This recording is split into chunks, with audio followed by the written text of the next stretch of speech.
Bonjour, mon nom est Gabriel Plante, opérateur de l'usine de filtration de Saint-Zotique. Mon collègue Guillaume Deschênes et Annick Sauvé, directrice adjointe des services techniques.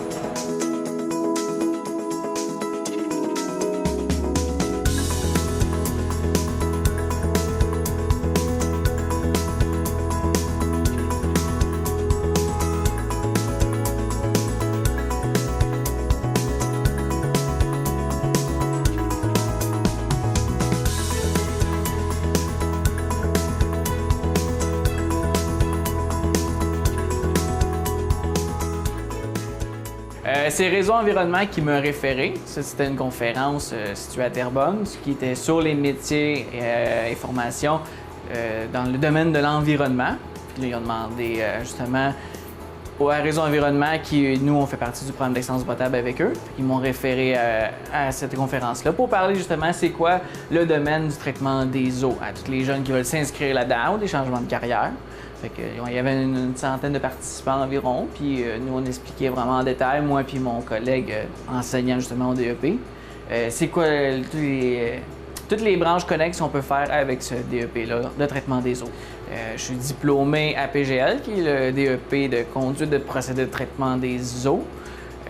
Moi, je travaille ici depuis maintenant 9 ans. Je fais l'eau potable, l'eau usée, les réseaux d'aqueduc, les réseaux d'égouts, les jeux d'eau, l'échantillonnage, tout ce qui est rapport au département des eaux, c'est nous qui s'en occupe. On touche vraiment à tout.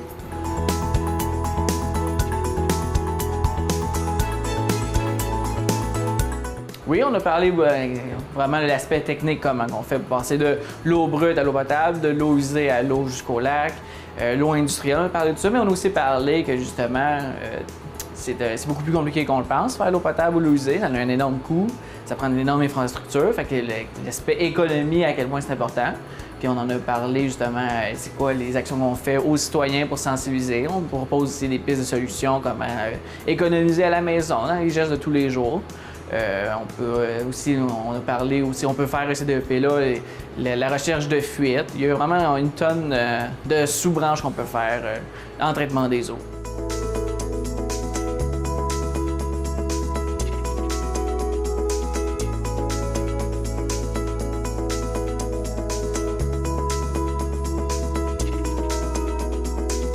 Ils ont été très intéressés. Justement, on a fait exactement ça là-bas pour montrer un aspect technique. On n'a pas juste parlé d'une conférence. On a amené, justement, ça c'est un jar test qui montre les étapes d'une usine de filtration un peu. On voit que ça, c'est l'eau brute. On voit que c'est important une usine de filtration parce qu'on ne veut pas boire ça. L'étape de coagulation, décantation, filtration et justement le résultat final, l'eau potable qu'on voit qui est complètement claire, qui est impeccable, aucune trace d'impureté comparée à l'initiale de l'eau brute. Juste qu'on a amené ça visuellement, ça a beaucoup capté l'attention des gens. Moi, c'est un domaine qui me passionne, le traitement des eaux. J'adore en parler justement. Puis je vois à quel point que c'est un métier méconnu. Les gens ne sont pas au courant d'où c'est que viennent leur eau, puis d'où c'est que va leur eau.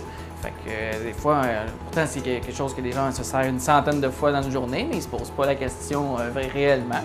Fait que juste en parler, puis on voit que les gens sont captivés aussi, sont intéressés de savoir comment ça fonctionne. Fait que moi, parler de ce domaine-là qui me passionne, j'adore ça.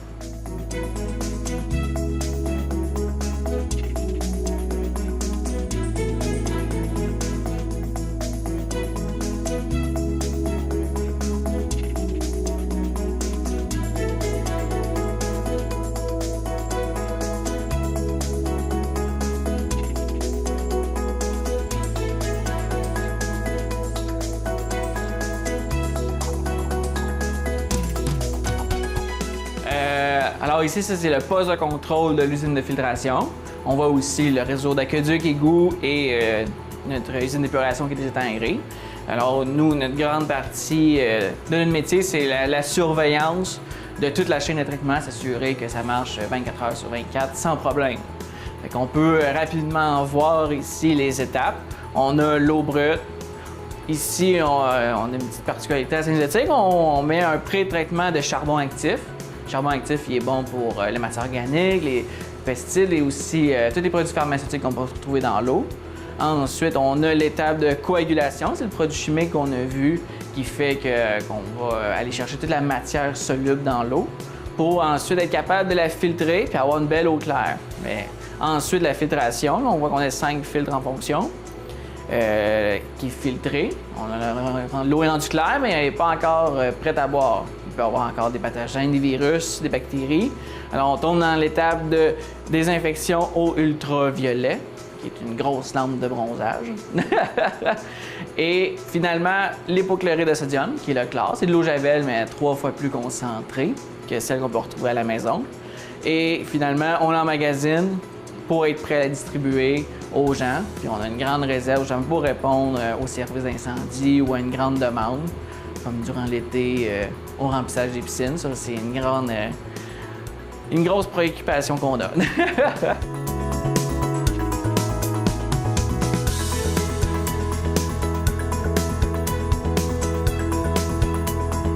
En 2015, on a adhéré au programme d'excellence d'eau potable qui nous pousse à tout améliorer les critères de qualité d'eau.